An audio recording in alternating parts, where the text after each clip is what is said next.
Welcome back to the Don't Write That Book podcast, where you can learn how to write your bestseller and own your authorship. Follow along with us as we give you an insider's view of the book industry.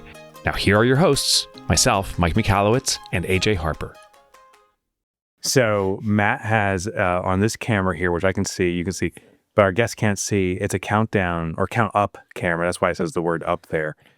And the reason we did this is the last few, I got so emotional. The last few episodes we recorded, I'm doing my watch. And so you're talking and I'm doing this to monitor the time. And he has a simple solution for us. You're emotional about the clock? No, I got a little something in my throat. So I may sound emotional.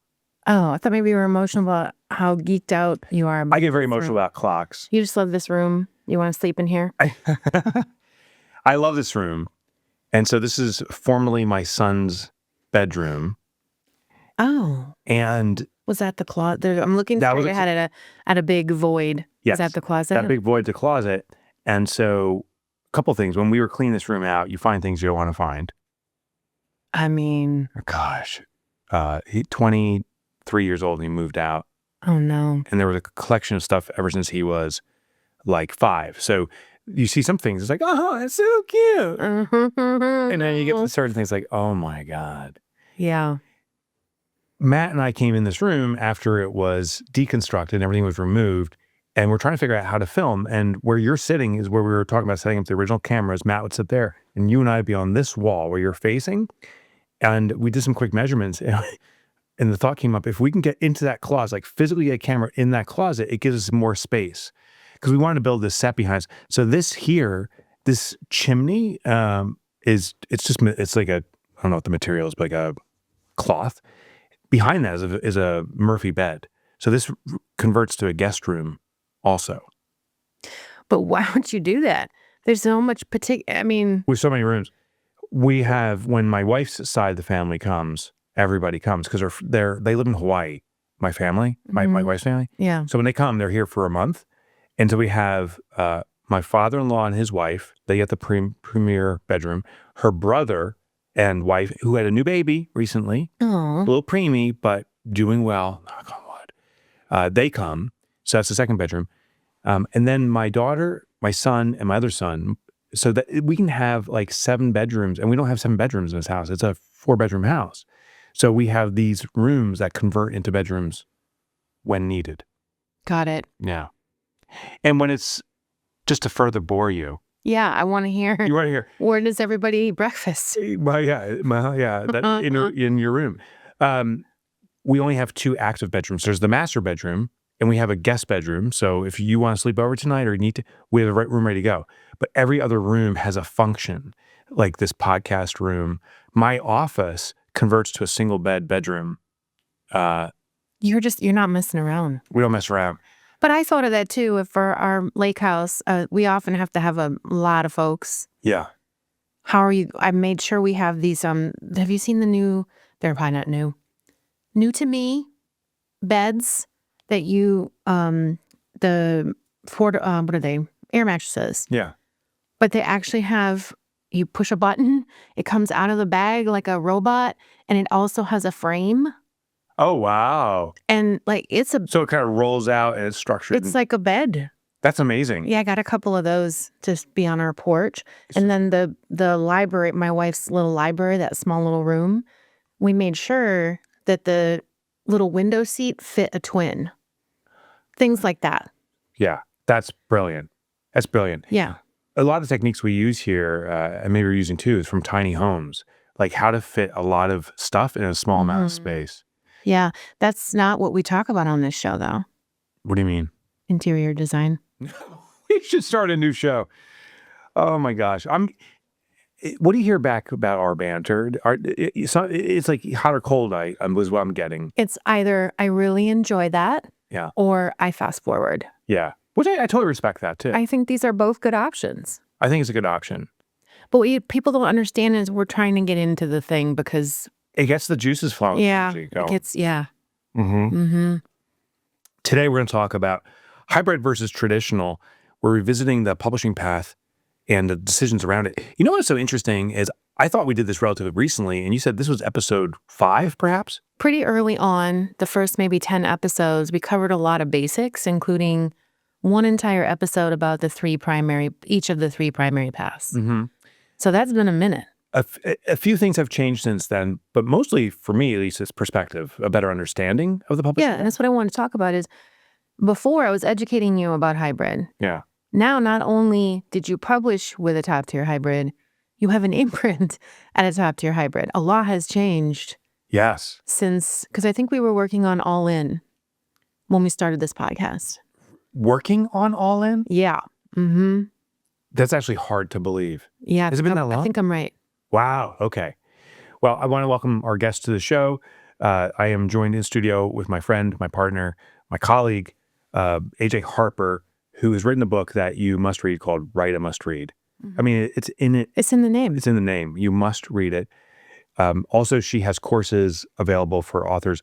I was just talking with a friend, a longtime friend of mine, who I don't see frequently. So just I haven't talked to him in years. We ran into each other. I actually didn't even recognize him. So when I say friend, I mean, I adore this guy. I don't see him that frequently. So, and people change, they get facial hair and stuff. So I didn't recognize him right away. I'm like, oh. And he's an aspiring author. He's written his first book. And I wrote back to him. He said, what do you think of my book? I said, the stories you have are extraordinary. Your writing level is not there. I said, I have a friend I want to introduce you to. But step one is you must listen to this show. Listen to some episodes, and then once you hear it, if you are committed to being a career author, because that's what he says he wants to do, I said, you have to work with AJ Harper. Go to Madeline Island and just work with her. So you do these retreats on Madeline Island, and I think maybe that's one way to demonstrate commitment, but it also instills it because you're surrounded with people who are committed to the author career. Yeah. At the time this airs, we'll already be pretty well into the summer, and I don't know that I'll have any spots left, but I do 3 editing retreats in the summer. Okay. Yeah. But go to ajharper.com. You can maybe get it for next year. And you have tons of other resources. There's a lot. The thing is just come. This is what I always tell people. Just start coming to writing sprints.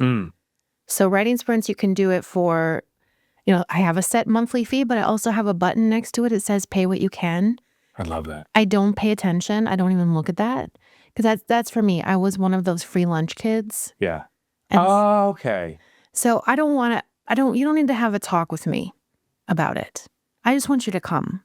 So I have a pay what you can button, and I do mean that. Yeah. And that's a monthly subscription for our Writing Sprint community, which there's absolutely no Writing Sprint community like ours. Number one, we have 2 writing sprints a day. Wow. Weekdays. That's almost unheard of. And Laura Stone runs the bulk of them. I do Fridays. But I mean, she's just a genius at building community, keeping people accountable, keeping this positive home base. That is the starting point. And then you can learn about everything through that and just kind of get the vibe and the community. But if anybody, like your friend, wants to be a career author, or even not, you want some level of authorship, you need to get out of the cave. And that's why having the sprints helps, because you get knowledge, support, community. So this was not what we were going to talk about right now, but you're always recommending my stuff on here, and I think it's good. Just go start writing sprints for almost nothing. You could do it and just kind of get the lay of the land. I love that. Yeah. And that brings me to my admiration of you. What I admire about you is you meet people where they're at. Mm-hmm. And you just explained in one circumstance, I didn't even fathom that pay what you can and why, but I've seen it in interviews. Some people come into these interviews and they are in a hurting state, perhaps, and there's no judgment. And you can just feel it. It's like, okay, we're here together. We're here in this moment. So you meet people where they're at, and I admire that. Yeah, but tell your friend, there's a trade-off. Everybody thinks they want to be a career author, but it's not like the movies. It's funny. That's what the message I left back to him. I said, hey, dude, great stories, powerful. You're not a career author yet, and you have a lot of work to do. But I said, I want you to listen to this podcast first and measure your sense of commitment, because it has to be all in. And the last thing I said is, he was thinking about writing 1 book every year just to get him out. I said, write 1 book that lasts for years. And yes. You have to be all in. He is the type of person who will absorb this, contemplate it, and then make a commitment. But is he fiction? Is that why? No, it's not fiction. No. Oh, then definitely not 1 book a year. Definitely not one book a year. Yeah. But you know, that's kind of what we were doing though. In fact, we were, I know. Well, I know. Yeah. And I know. Now, not so much. Now we're not doing that.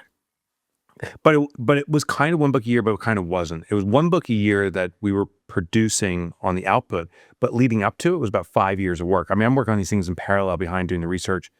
It wasn't just vomit. I didn't say it was vomit. Except for Surge. That wasn't vomit either. I know. We worked hard on it. Just no one read it. Has that earned out yet? I'm keep waiting for the day. No. I thought I said it was close, like 6 months ago. Oh, maybe I did. I got to look. Close is relative, I guess. Close is relative. We're recording this on April 2nd. And what I love about March 31st, April 1st, is it's royalty time. Mm-hmm. It's royalty season, and all the checks are coming in. Mm-hmm. It's a beautiful thing. This is one of the differences that we're going to talk about with traditional and hybrid, and I still don't 100% get it. Yeah, so we're revisiting this because you're in a different position. Also, I'm trying to make a decision right now about what I'm going to do next. So this is a good conversation to have. Well, like with a publishing platform? Decision next? What do you mean? Yeah. Meaning, are you considering traditional versus hybrid versus self? Always. I mean, I'm always until I make the decision. That's interesting. Yeah. Okay. This podcast is sponsored by Simplified, which is an imprint of Page 2. So I just want to acknowledge. And that's a coinky dink. That is a quinky dink, yeah. That's the coinky dink that today's topic is hybrid. Yeah, it was not intentional. No. But Page 2 is my publisher. Simplified is the imprint that I'm doing with them. And we were talking with Trina and Jesse over there.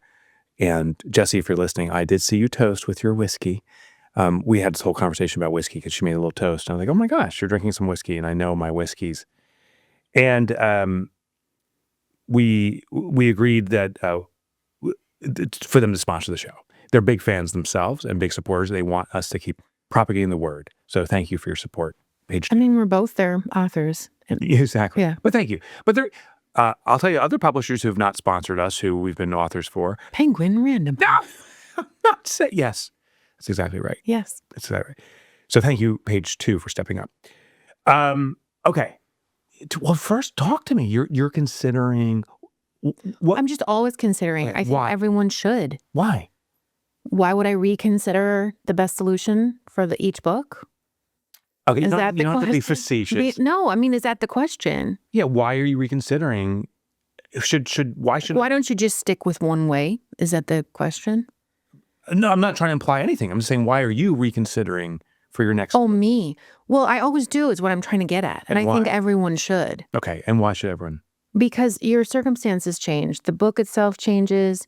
Your goals for the book might change. And maybe your readership changes. There are a lot of different reasons why you might need to revisit the publishing path decision. And I think it's a good conversation to have with yourself and possibly others every time. Okay. So maybe this is a great opportunity to go into the list of the differences and the I elements. didn't mean to be snarky. Did it come off snarky? It came off snarky because I think, yeah, like, why was I even questioning you? It felt like. Oh, I'm so sorry. No. I can be snarky. You can be snarky. Yeah. But I think it adds zhuzh to the show. Okay, but I don't want to be mean. You're more mean. You weren't Okay. mean. Okay. You were mean.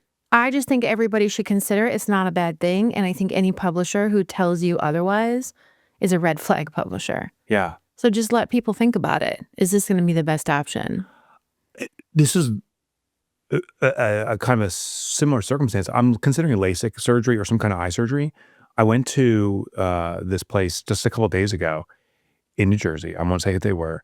And they went through the process. They're telling me about it and so forth. I never met with the doctor. It was only the assistants. And they're like, oh, do you want strong distance vision or close up or a combo? I'm like, I don't know. You get to choose? They're like, yeah. I would just choose distance, she says. I'm like, okay.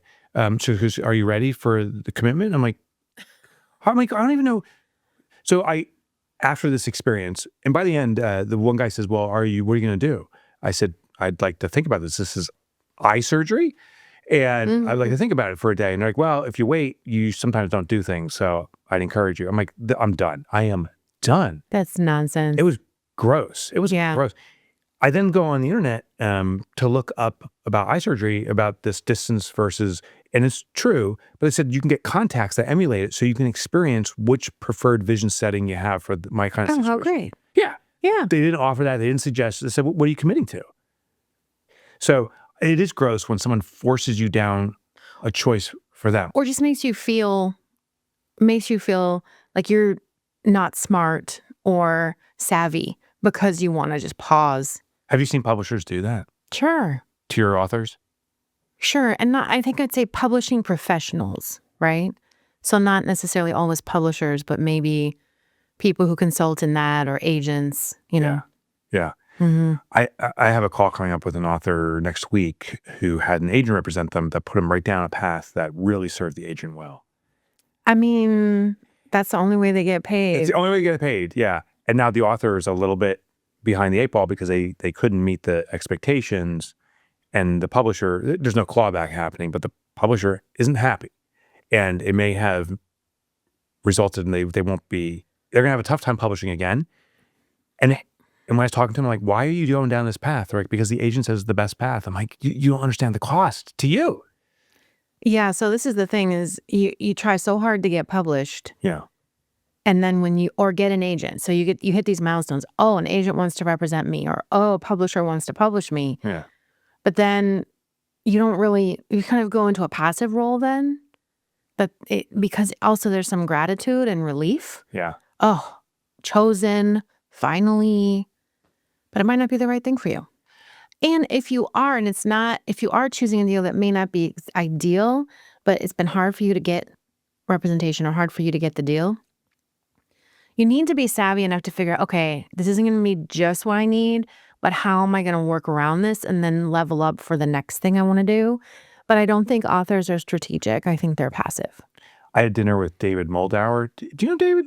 I do, okay, so I do now because I was at one of Alex's dinners with David was also in attendance, and we were sitting next to each other, and but we had never met because when I was writing with you then, I was truly a ghost, and nobody knew about me at Penguin, so we actually never met until that day. So David Moldauer is my first editor. Yes. He was with Penguin. He's the one who brought me in. He discovered Toilet Paper Entrepreneur. And he said, oh, yeah, thanks to John. I'm like, John who? He goes, John Jantz. I'm like, what? He goes, John Jantz was working with him, said, oh, have you heard of this guy, Mike Michalowicz? You got to check out Toilet Paper Entrepreneur. That's when David read the book, called me and said, we want to do your next book. You owe it all to John? Yeah. You need to send him a present. John Jantz gave me a speaking career. John Jantz gave me a membership organization. John Jantz gave me a book career. I feel like you owe him stuff. I wonder if he's my real father. You might owe him this house. Oh, jeez. You should at least have a room dedicated to him since you have a young Frankenstein room. This may be the John Jantz room. You might need to just rename this studio. This is the John Jantz studio. John Jantz studio. Live from the John Jantz studio. We love it. It's done now, right? Yes. You need to make John Jantz studio. Make a placard. Matt, make a note of that, okay? Yeah, that's going to be very expensive to do that. We have to redo everything. This whole place is coming down. We're rebuilding. Just make a little placard over there. Cute. Take a picture. Yeah, I love it. Then you can let him stay in the Murphy bed when he comes over. So I was talking with David Moldauer, and he was just sharing how some people are selecting agents is they're going on to whatever AI platform they want and say, who's the best agent for me? And the AI is very biased in its own way. And not necessarily identifying the agent who will best serve you, but identifies the agent that it just populates the system. So it's not necessarily the most appropriate. So setting that aside, I guess temporarily, let's talk about the differences between traditional and hybrid publishing. So we have two whole episodes, one just on hybrid, one just on traditional. Uh-huh. So I encourage people to go back and do a deep dive. Just in essence, traditional publishing is going to get your book to market at no cost to you, and they're following traditional traditional editing and marketing and sales standards, right? So they're not shortcutting ideally. There's all kinds of publishers. Anyone can call themselves a publisher, but let's just say legit publishers, they have a set of standards that maybe hybrids don't have, not all hybrids, and you are not paying a single cent. So you shouldn't be investing. They're investing in you. Mm-hmm. You're not investing in them.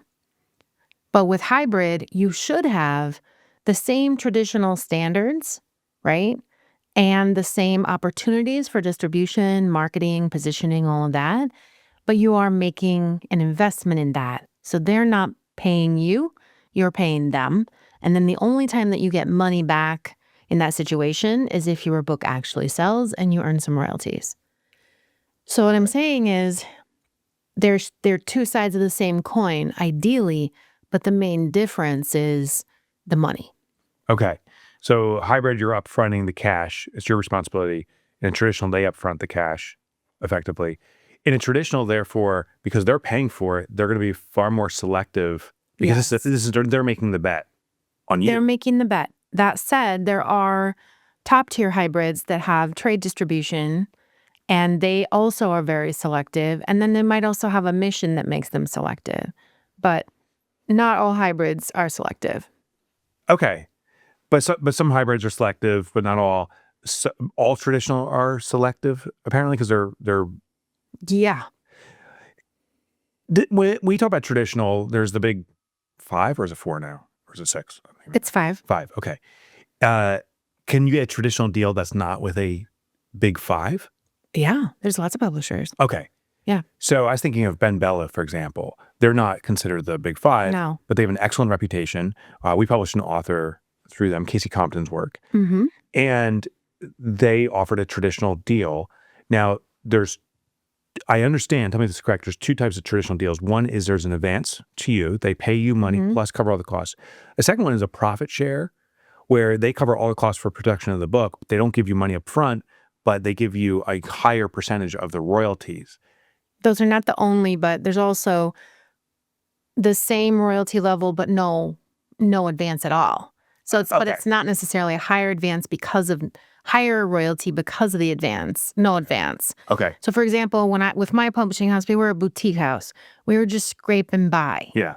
And so, at first we couldn't offer any advances. And then once we did offer advances, they were, almost nothing. Yeah. Like, a weekend, a little weekend getaway. So why would you offer an advance as a publisher of that size? Is it just to acknowledge the author? It was them? Yeah. Okay. Yeah. And just because I think, we were pleased to do it once we could start offering advances because it showed we believe in you, even though it was a small amount. When you get into big 5 or actually mid-tier and even smaller presses, you're going to still get a significant advance if they want the title, and the advance is, connected to, do they think it's going to sell? So now you're in a different type of decision making. And with hybrids, they also have to care about if it's going to sell if they have trade distribution. And then they also have their brand to protect. So it's both. But there are only a handful of hybrids that have those standards. Is that how you're bifurcating high tier and low tier? Those are my terms, just so everybody knows. Sometimes people say those terms back to me, and it makes me happy because I think, it's making the rounds.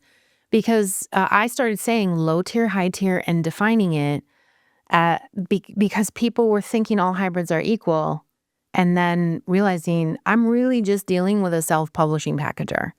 This is not actually a publisher. This is just people who can pull the vendors together. But a publisher is selective about the book. They're selective about the quality of it. They consider its marketability, where it fits right now, what other books are coming out. They think about how the book designed in a different and meaningful way. They care about what's happening with that book, and they want to position it correctly. They want to take the time to edit it properly and follow all of the standards. And they're hopefully working with trade distribution to figure out how to get it on the shelves. And if you're like page 2, then they're also committed to backlist. They want to make sure their backlist titles are actually doing well. Low tier hybrids, they're not selective, even if they say they are. And I mean, I'm sure they are to a certain extent. Like, no, we're not going to publish these blank pages. No, we're not going to publish these bomb instructions or whatever, right? But ultimately, they're in the business to get that upfront money And so it's, the point is just packaging the book and getting it to market, usually just using print on demand. So hybrid makes its money on every transaction. That's how they sustain their company, The initial investment. their initial investment. A traditional makes it when a book earns out what they're advancing to you as an author, but also all other authors that don't earn out. Well, they're making money before it earns out. That helps run the company. They know how much they need to make for the cost of producing the book, Yeah. right? So the advance is calculated partly based on how many books can they sell, say, in the first 6 to 12 months. Right. Okay. Yeah. So the earn out, which means the buyback of your royalty. So if I got a $10,000, advance, the buyback of the advance. If I got a $10,000 advance, an earn out would be I earned in my royalty portion of 15% of the retail price, that $10,000 back. And once I earned that out, but they're making money before that. Yeah, because they're paying their own expenses. I see. Yeah. I heard, and since you owned a publishing company, tell me if this is true, that 1 out of X authors covers all the authors. And maybe it's 1 out of 10 or 1 out of 100. Do you have a sense of what that number is? I don't know what the number is, but it's kind of ridiculous. A crazy scale. So very few authors make all the Yeah. money for a publisher. Yeah. Even at our little house, we had probably 3 or 4 authors who carried the whole press, and we had maybe 70 authors. It's interesting with my experience with Penguin is probably first has sold over 1 million copies. With Clockwork, it's 100. I got to look now. I have a dashboard. I don't know if I've shown you it. We have the exact numbers now. I want to say it's 125,000 to 150,000 copies. Pumpkin Plant, over 100,000 copies. There's another one over 100,000 copies. Fix This Next Now is at 50 or 60,000. Those books are insignificant to them. It's Profit First is the only one I get calls historically about. I still talk to them occasionally. And I'm like, oh, it's very clear that you have to pass a certain threshold for it to be on the map, that this is an important book for them and it's carrying the organization. Yeah. So let's go through the journey of selecting. So we have listeners listening in right now. They may be trying to choose a publisher. What are some of the kind of the key considerations in your case that you're looking at right now? Yeah, let's put this in context of our own journeys. Yeah. Well, the reason why I chose hybrid for Write a Must Read versus traditional is because I wanted total control. And at the time, I was very, very conscious of having my digital rights so that I had full revenue from audio. That was really, really important to me. And I wasn't going to get that with traditional. And I just wanted the control was a main factor, but I also wanted trade distribution, and I wanted the excellent standards, editorial standards that comes with a top tier hybrid. So I kind of had to put together my different set of priorities. We just did an episode a few back on the new decision points on how to make this choice about paths, but those were mine. I wanted total control, but I wanted the traditional publishing standards and trade distribution. What motivates a hybrid to have these traditional standards, the top standards? Because are they making more money than someone that doesn't maintain those standards? I think, for example, you'd have to ask Page 2, but I bet they make a lot more on their backlist than other hybrids do. Okay, I hope there's that financial motivation for them. But I think that as you know, Trina and Jesse have a mission. They have a mission. They're driven by mission. 100%. Yeah. And it's reputation too. Yeah, reputation. They are known to be excellent. The books themselves, how does it help us as authors if they are not selective? Correct. So if people hear you're with Page 2 Macmillan, that's a different cachet than if you're with some of the low tier hybrids. Yeah. And so you mentioned Macmillan. Macmillan does distribution. I just heard this yesterday. I didn't realize this.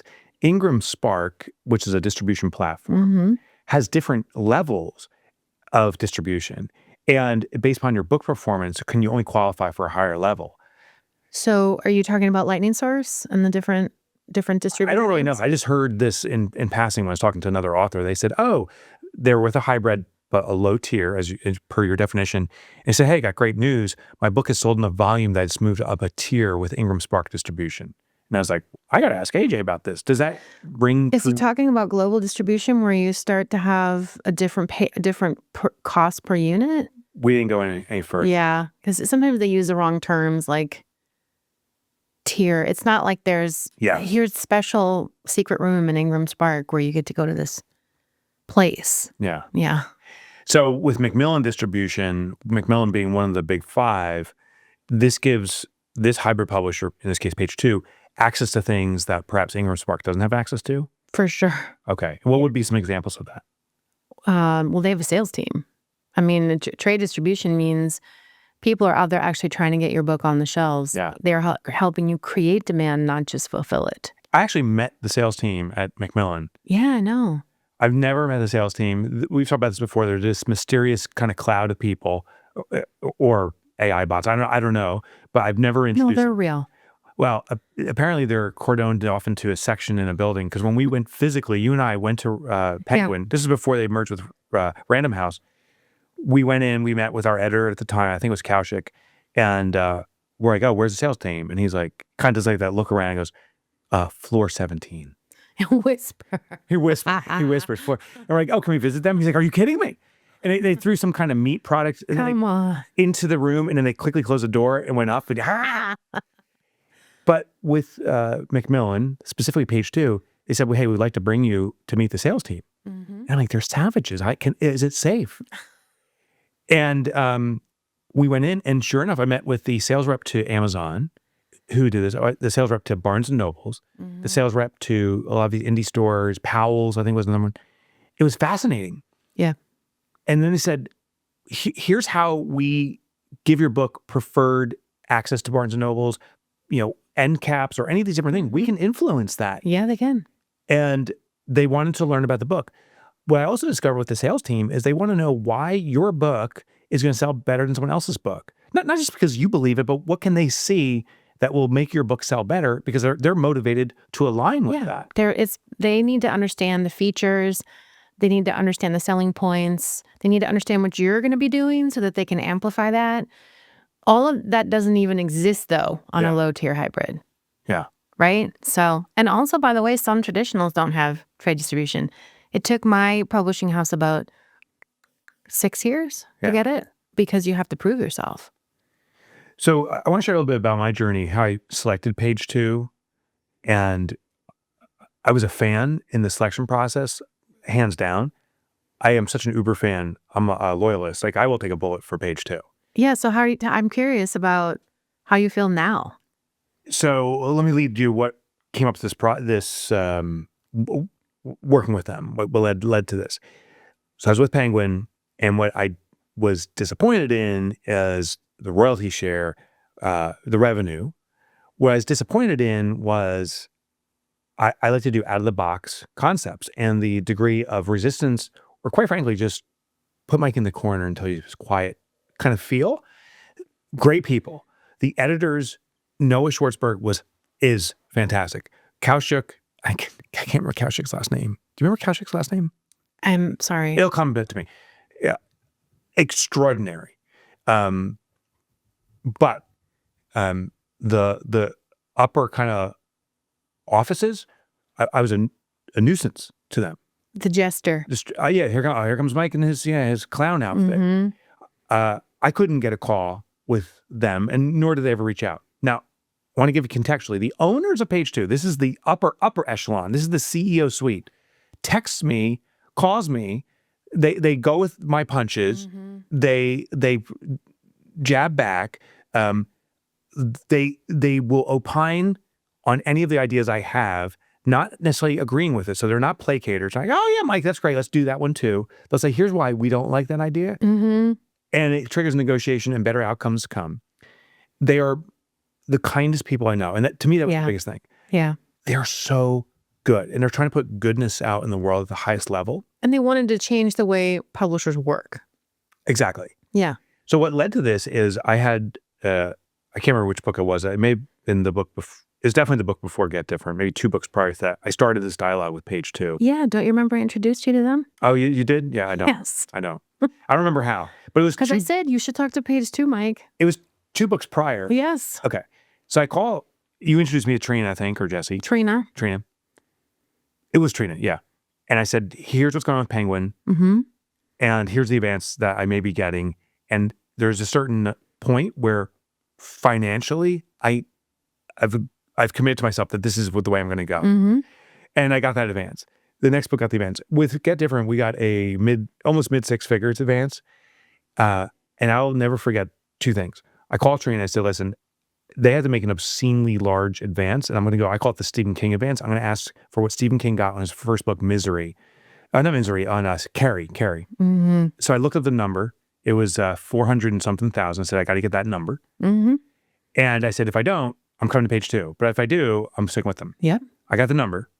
And the only time, one time, did Adrian Zackheim call me. He's the publisher at Portfolio. And he says, this is a big advance. You better deliver. Mm-hmm. And it was almost, he wasn't threatening, but you could see the risk he was now taking. And I achieved a number that now this was going to be recognized by the accounting department that they're taking a risk on this guy. So Adrian's feeling the pressure. So that's the only time we ever got a call from him. Not like, hey, good luck. Not congratulations on your launch. None of that stuff. Hey, you got New York Times or whatever bestseller we got. Wall Street Journal. Wall Street Journal bestseller. Nothing. I got a bobblehead. Remember? They sent me That's all you got. That's all you got for your big advance. Trina, Jesse, Leslie, Carmen, Ronnie. I'm trying to go through all this. When The Money Habit came out, personal messages from each person were so excited for you. Congratulations. There's pictures of them holding the book, cheering, and so forth. The whole vibe was radically different. But what I most acknowledge as being significant was that Trina had the patience with me. Every time I got an advance, I said, I can't come now. She said, I get it, but we want your next book. Yeah. I'm realizing this is starting to sound like an ad. Ha! For page 2, which is not the intention. No. There are other top tier publishers that are great too. They can decide how they want to work with authors. There's one called Amplify I've heard good things about. I love She Writes. She Writes? Yeah, really love She Writes. And I think Idea Press is good. And there are others, but I think Inspired Girl. I think the thing is they can decide to treat authors differently. Yeah. They can decide to be invested in authors over the long term. They can care about different things. They're not stuck in the bureaucracy. And I think that's really important. So you can find the right hybrid that's for you. Well, I didn't expect, and I want to learn this from you. So we published The Money Habit January 27th of this year. We're recording on April 2nd. As I was sharing at the beginning, I love this time of year because all the royalty payments come in from Penguin, and it's 6 figures of royalty. It's for me, it's very real money. But nothing came in from page 2. So I call Kelsey. I'm like, oh, where's the page? It came out in January. Yeah, but so in my mind, I'm like, I don't know why this is my mind. Every month there's a royalty payment. No. So I don't know why I have that. But what's the reality of Well, you first have to get through the threshold. So, there's a period where you're holding royalties for returns. Okay. So I was just paid by page 2, my royalty check, through August of last year. This is April. Okay. Your book came out in January. So August, that's 4 more months till December plus 3. So that's 7 months back. So you're paid for royalties up to 7 months ago. Mm-hmm. So you still have effectively 7 months due to you. Mm-hmm. And then they will pay each quarter for the quarter up to 6 or 7 months ago. Mm-hmm. So you're still a half year behind, quote, behind, which is exactly... Because you have trade distribution. Okay. And that's exactly how the traditional publishers... Because you have trade distribution. that is the factor. Other people at page 2 who don't have trade distribution, who might have opted for print on demand option, they can, it'll be on a monthly. And maybe that's where I got it. Was from the... But that's not what you're doing. You're of trade distribution. Okay, so let's explain the difference between trade distribution, Macmillan, versus POD. Like, what do you mean? Well, the distribution itself, does it limit you when you're on print on demand? Are you limited so much?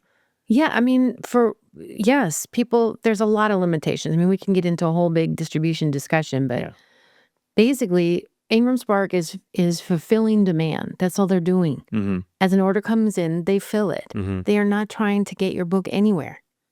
They don't have, there's no one on a phone saying, hey, have you heard about The Money Habit? Or, hey, have you heard about Write a Must Read? Mm-hmm. Hey, I really want to get, this book is coming out, or we want to get copies into this library consortium or this book club or big box store or whatever. This is not happening. They are fulfilling orders as they come in. Yeah. That's all that's happening. So it's cool. It's awesome because you can say your books are available where all books are sold. You can say that. But that doesn't mean they're on the shelf. It might mean you have to go order. Gotcha. Does that make sense? Yes, it does. Yeah. Another thing that surprised me that I didn't expect was the willingness to try out things that they were convinced were not good things. So this is a real, kind of, it sounds minor, but it was significant. So with Simplified, our imprint, we have multiple authors. We actually just had some more join us. And in particular, there's one author who's writing a book called Take Breaks, Work Better. And it's John Briggs. It's John. Yeah. And John, the cover it's done, it's a beautiful cover and there's all these different elements. And I wrote back to them, I said that his name's got to be bigger. They have a certain author name size. And I'm like, that's not good. I said, I want it to be bigger. And they said, we're telling you that this is the appropriate size and stuff. I'm like, I'm telling you, this is what I want. So now I'm behind John's back. John's not even involved in this. It's me. I can't even imagine he even cares that much. He doesn't. It's me and I think it was Carmen. And I said, I like to be bigger. And she said, you know what? We're willing to try it out. I said, I'm willing to try out what you're saying. So let's run a pick-foo test. So they did 2 cover designs with his name of different sizes and said, here's the max size we can do. And my quote logic or reasoning is probably a better choice of words behind this is that I want to emphasize these authors. They're significant career authors. And their argument behind it is what sells better. So I'm like, okay, let's put this to the test. They won hands down. Like we ran Pick-Fu, the exact same cover. The only thing that changed was the author name size, and the click rate on the smaller author name was dramatically, like a 3 to 1 higher. It blew me away. And so first I said, humbled, you're right, but also acknowledging the fact you're willing to test it and run the risks of not being right. Yeah. So we're going with the smaller size name. I didn't expect that. Good luck doing that at a traditional publisher. Yeah. Would you do, you already answered this. Would you do your next book with a hybrid traditional? I didn't answer it. I told you I did with Write a Must Read. Oh, but you said you're in contemplation now. You haven't. Yeah, I mean, I've been talking to Trina and trying to decide what I want to do. When do you commit? Because you're actively writing the book. Don't you have to submit a proposal if you're going to go traditional or something? I mean, not me. Yeah. I don't mean to sound like an a-hole right now. A diva. But no. Okay. Do you have some traditionals you're talking with? No, no. It's more like I'm making a decision about the strategy and then I'm not in a big hurry. Do you know what I mean? So yeah, I'm not on a big schedule. What's your number one deciding factor, do you think? So here's the thing is I have 2 books. Yeah. So I will say I was really proud because I had a meeting with Trina last week about it. And I told her my overall strategy. So book 2 and book 3 and how book 2 will help me do book 3. And like, this is career author stuff. And this is why it helps to listen to this show or talk to people who understand this stuff. And I was very pleased that she said, that's a good strategy. That's smart. So, okay, thank you so much. But I'm thinking really long term. So that's probably about 5 years that I'm looking at. Okay. So the second book I was never going to do, but I'm doing it so that I can make the third book possible. Oh, that's so interesting. And it's going to be a bridge in readership for me. Because then the third one won't be as big of a leap in readership. Interesting. Okay. And so it helps me build a stronger readership and expand it and expand my reach and visibility in preparation for the third. Does 2 and 3 need to be at the same publisher? I really like the idea of that because these 3 books are all part of one grounding mission. They're not separate. They're a catalog of work. And so I would like it if it was in one home, and also all of the books will serve page 2 authors. Okay. And, so I think it's a nice fit. It's just that the trade distribution thing is a factor for me, Okay.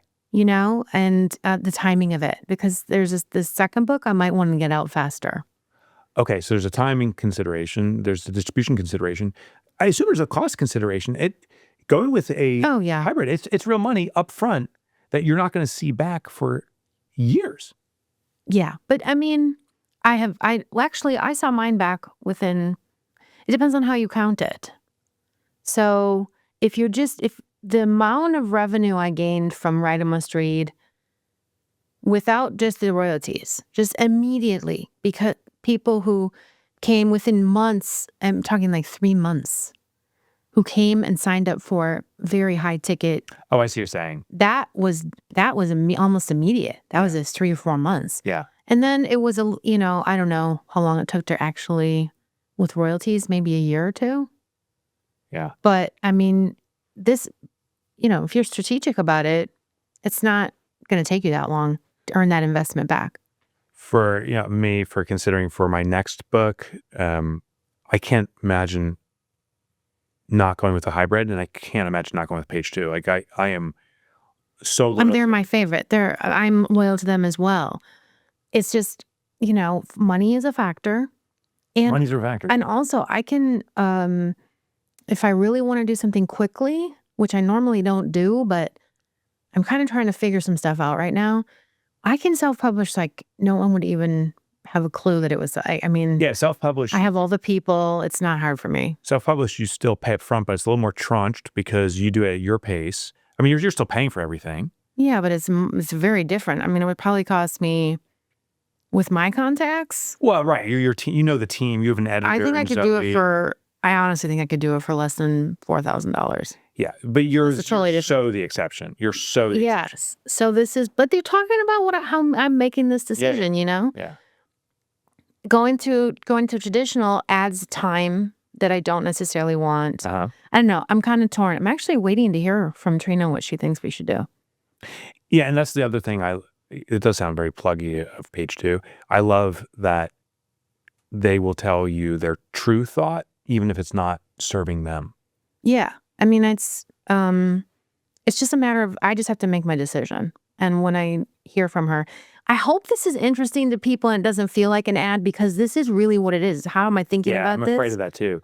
But, apologies to those who think that, but who don't. I think if you've listened to this show, you know us pretty well. That we're just trying to talk about how we make these decisions. And I think people are wondering how to make them. And the reason I'm loyal to page 2, just so everybody knows, I get 0 from page 2. I do not get a referral fee. Yeah. You have an imprint with I have an page imprint, 2. which means I get a percentage of the royalties. I send people, I sent you to page 2. Yeah. I send so many people to page 2 because I think it's the right fit for them. Yeah. And I think they'd be lucky to have page 2 select them. And I think page 2 would be lucky to have that author. I only send people when they're ready. I don't send people to page 2 willy-nilly. Like, I'm usually holding people off. I don't think you're ready to go there yet. Yeah. Because I don't want to waste their time. I know that they're paying attention when I send someone to them. I have 0 financial anything that comes out of that. And that's the way I like things. I keep that for my way of doing business. So when I say I love them, I love them. And even though you just said, can we say this? Can we just reveal that this podcast is sponsored by? Yeah. What about it? I don't have any pennies from that. You don't have any pennies from that. No. We're saying it's sponsored by Simplified. Yeah. And page 2. Oh, it's just an endorsement, or it's just an endorsement. Yeah. Mike and I are not taking home a. Oh yeah, there's no money coming. Yeah. I just said I can it. totally say that. Yeah. So my point is, I love them. I think there's no one better, honestly. But I don't know if it's the right thing for me to do on this next book. So I think that's okay to say those things. Agreed. Yeah. I'm thinking for myself, is there anything that would woo me back to traditional? And if you asked me this maybe 5 years ago, I think my knee jerk would be, well, if it was a $10 million advance, like there was a certain number. And now I'm like, no way. It can be $100 million advance. Well, maybe $100 million would woo me back. There's a certain dollar amount that seems tantalizing, except you have to earn that out. And if you don't, it will compromise you for all the books down the road because you can't earn out in advance. Hence the carry advance. What's that? You got that advance, and I think that was the beginning. I thought you meant CARRY, not R. That was the beginning of the end. The end with Penguin, even though there was probably 3 books after that. Yeah. 2 or 3. And interestingly, right before that, they were trying to do a multi-book deal with me. Mm-hmm. And I was like, and you and I spoke about it. I was like, why? They benefit because they're locked in. Yeah. So as long as you have that big 5 distribution, that you're getting the full benefit of that. Yeah. It doesn't make sense to me, honestly, if you have the money to invest. What you can do with hybrid, and I think we mentioned on another episode here, is you can earn money prior to your book launch on products and sales. We inserted in the Money Habit founding family, people paid for that recognition and they became certified. That was a prerequisite, but then they could kind of publish or advertise themselves in the book itself. But Brian Harriet, who's writing Time Freedom with Page 2 Simplified, is doing something very novel, is with pre-orders of the book, he's giving you the audio today. So the book doesn't come out until September. I think September 27th is his launch, or 17th, something like that. But it's in September. But today, April 2nd, you can get the book already. And John Briggs is doing the same thing. You can get the audiobook. It's an ingenious way to generate revenue now, where people are pre-ordering the book. You can buy it through his website. You can buy it online. So he's getting that movement. He's generating some revenue, and people are getting the benefit of the book even before it comes out. That's interesting. Well, first of all, that's the flexibility of the hybrid. Yes. Yeah. I want to ask you though, why that's cool. I like that because the audiobook is taking away from it's like, say you want to get on a list. I don't know that either of them are trying to get on one. Maybe Brian is. I think John is. John is? Yeah. Okay. So releasing the audio at the same time as the rest of the formats, I've always been an advocate of that, but it also does detract from people buying the print book initially for that first week when you're trying to get on the list. Interesting. So I wonder how this is going to play out then, having it in advance. Like, I love that. So are you getting it? He's delivering the audio versus it's not available yet. Yeah, you go to his website. You can't go to Amazon and get it. No. It's listed perhaps as pre-order, but you submit your receipt to Brian's website. Okay. And then one of his team members, or Brian himself, is emailing you the audio file so you can start listening right away. I love that. He shared it. That's the other benefit of a hybrid, is he notified the publisher, in this case, Page 2, who then notified everyone in the imprint and said, hey, look what Brian's doing. And he's encouraging us to replicate this. So it's become collaborative. And that's why John's like, I got to do this too. And I'm like, I'm going to use this on my next one. Totally. Where in traditional, you're much more siloed and you rarely are encouraged to collaborate. Never, in fact, to collaborate with other authors. So I thought that was pretty cool. Any desires or wishes you have for the traditional market or hybrids? I think I really want both of the, traditional is going to be so slow about this.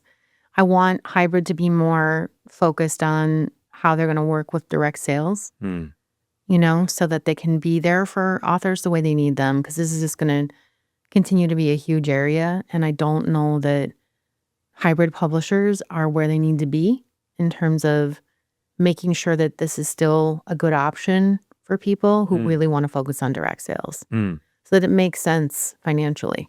And direct sales constitutes exactly what? The author selling direct. So on their website, back of a room when they speak? Those are the old school. I'm talking TikTok shop, Instagram shop, Facebook shop. Okay. Where people can buy directly from apps. Yeah. And authors are selling a lot of books that way. And it's just going to increase. And your hope is that hybrid and traditional, I guess, absorbs that more, or at least is better prepared for that? Yeah. Because it's cost prohibitive. With traditional, it's cost prohibitive because authors have to buy their own books to then send to TikTok shop. I think those things are changing now. I think they're getting wise, But it always takes traditional so long to get around to figuring that out. Yeah. But I think direct sales is one of the main reasons why people should switch to hybrid, because you're going to get a much bigger chunk of that. That's also one of the main reasons to do it. Yeah. yes, hybrid is getting some of your royalties, but you are getting much higher royalties because you made the initial investment. So then let's do the math. If all of a sudden you're selling 100,000 more books because you're on TikTok Shop, you're getting a lot more money for that than if it was through traditional. So I think if hybrid can do it the right way, that will be almost like the only choice in some cases because it's just going to be increasing. Yeah, that's really good stuff. Next week, we are thinking about a topic to talk about. So I'm not even going to reveal what it is because we have to discuss it afterwards.